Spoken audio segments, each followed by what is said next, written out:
So you have an accepted offer. Now what? My name is Jonathan Cabrera. I am your local realtor with Coldwell Banker. And today we're going to discuss what the process is like after you've gotten an accepted offer.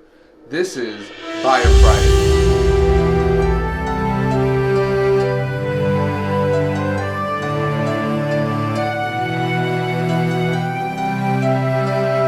So you got an accepted offer, and if you are, I'm going to assume that you are using a realtor. Now, the realtor should have told you what the next steps are. However, if you haven't, if you aren't dealing with the realtor, or you just haven't started the looking process and whatnot, and this is just for pure information, then here's what you do after you had the accepted offer. So depending on what you have purchased, so if it's a condo, a co-op, a townhouse, single family or multi-family house, most of these, or each one of them, kind of differs in its own ways. If you're buying a co-op, after you had the accepted offer, what needs to happen is you have to then get what's called the board approval package. You have to get the contracts from your attorney so you can sign the contracts and put your deposit down. The board approval package usually comes with a fee. It varies. I mean, some of them could be $200, $300, $400, so it really depends on the management company. Then after you've done that, you then submit all your paperwork. Now, when you go and submit your paperwork, it's important that you have not only the board application, but you also have your commitment letter and whatever other documents are needed with your board application, because if you miss any one of these, you will probably get denied right away. And it sucks because you could probably be able to get that unit and pass the board approval had you submitted all the paperwork that they've required. So make sure you have your commitment letter, whatever documents are needed for your board application, and also the board application. Now, if you're buying a condo, a townhouse, single family, multi-family house, the step is kind of different, because what happens now is before you sign the contract, at least what I've been seeing thus far, before you sign the contract, you have to get your inspection done. Now, the inspection is just to make sure that there's no defaults in the house, that there's no defects, that you are aware of any, if any, issues with the house, and that you're okay with it.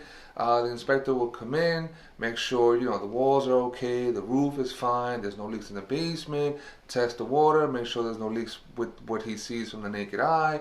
Let me see, what else would he do? He or she will, if you decide to do so, they'll do a radon check for you. I don't know, I'm missing a couple other things, but you get the gist of it. They pretty much make sure that the house is in livable condition, that you're okay with whatever issues, if any, have occurred to the house. Now, that also costs you a fee. I mean, that depends on who you're using for the inspection. It could run you somewhere between $400 to about $600. And also, if I'm not mistaken, the inspectors actually charge based on square feet of the house. So it depends really on, the square feet of the house and how much they really charge. So after you've gotten an inspection, then you go ahead and sign the contracts, assuming the inspection went well and you're okay with whatever the report comes back to you. You go ahead and sign the contract, you put your deposit down. Now, this applies for both the condo, co-op, single family, multifamily, whatever it is you're going to purchase. After you sign the contracts, you're going to get a bunch of documents to be signed, both from your realtor, from the attorney, and from your mortgage company. So you just be prepared to have a ton of paperwork emailed your way, to have it signed. Some need to be signed quicker than others. Some can have some kind of leniency to it, and you don't really need to rush them. However, you should probably rush all of them. That way, the process goes a lot quicker and smoother for you. I kind of went through really quickly what the process is like, but some of you might ask, why wouldn't you do an inspection on a co-op? Now, you can do an inspection on a co-op. However, most people don't, because technically speaking, you do not own the co-op. When you purchase a co-op, you're owning shares of that building. So think of it as the stock market. You're owning shit. When you go buy a stock, you're owning shares of that company. So in this case, you're owning shares of that particular unit. Now, I can't tell you exactly how many shares it is. You'll know that once you go in, buy the unit. I mean, we could verify that for you prior to, but you'll know when you go buy the unit how many shares you're going to have. So with that said, because you don't own the inside or the outside of it, you don't really need an inspection, because the interior, both inside the unit, outside, wherever the case may be, the entire building is maintained by the management company. So whatever issues they have, the management company needs to come in and take care of those issues. So that's kind of why you wouldn't do an inspection with the co-op. With the condo, however, you do own the inside of your unit. So when you move in, those four walls, you own that. You can pretty much do whatever it is that you want to do with the interior of the unit. Of course, you would have to make sure that you do it the legal way and let the board know, so that way the board can approve or not whether you can do those things, and or if you need a licensed contractor to do it. But you own the inside, so you would want to get that inspected, because you want to make sure the outlets are fine, the water's fine, there's no leaks in the sinks, the bathroom's working fine, there's no other issues within the unit. So that's why you would do an inspection on a condo and not a co-op.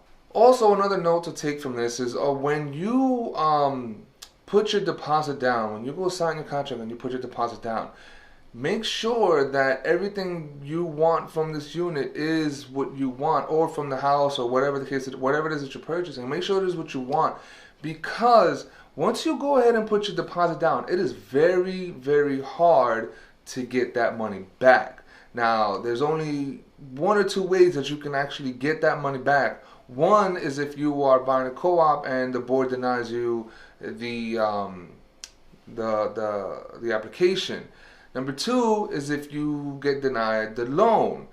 Now, the tricky thing with this is you have to make sure, or ask your agent about the contingencies that they're putting in the offer, because if you make an offer on a co-op, let's just say, and there's no contingency on board approval, then technically, if you don't get approved by the board, you still have to go through with the purchase, technically.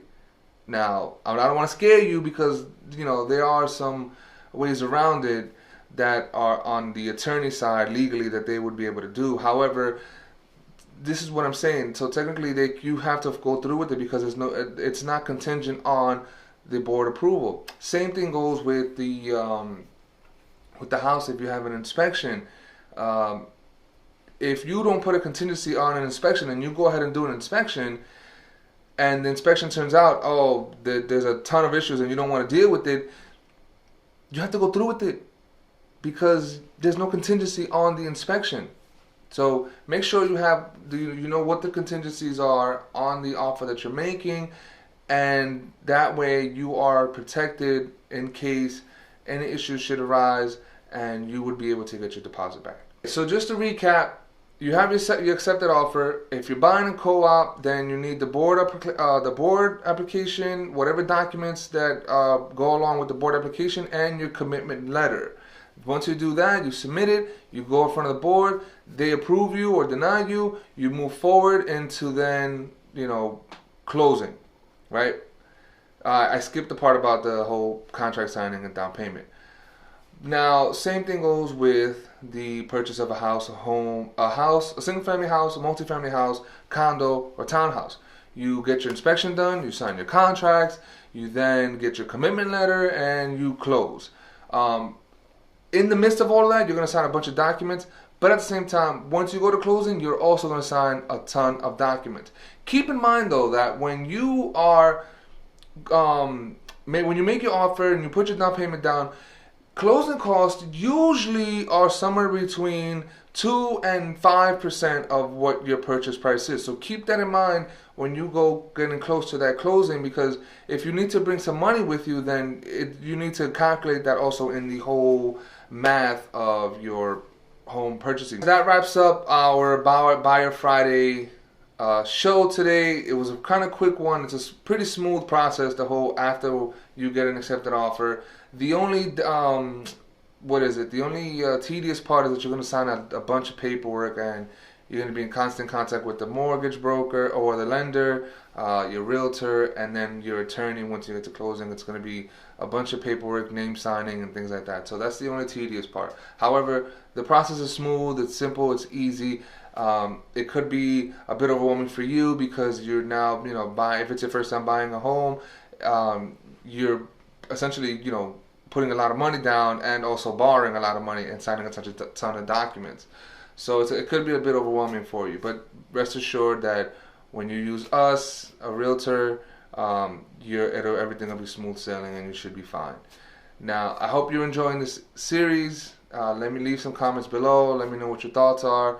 I would love to hear back from you guys. My name is Jonathan Cabrera. I am your local realtor with Coldwell Banker, and this is Buyer Fridays.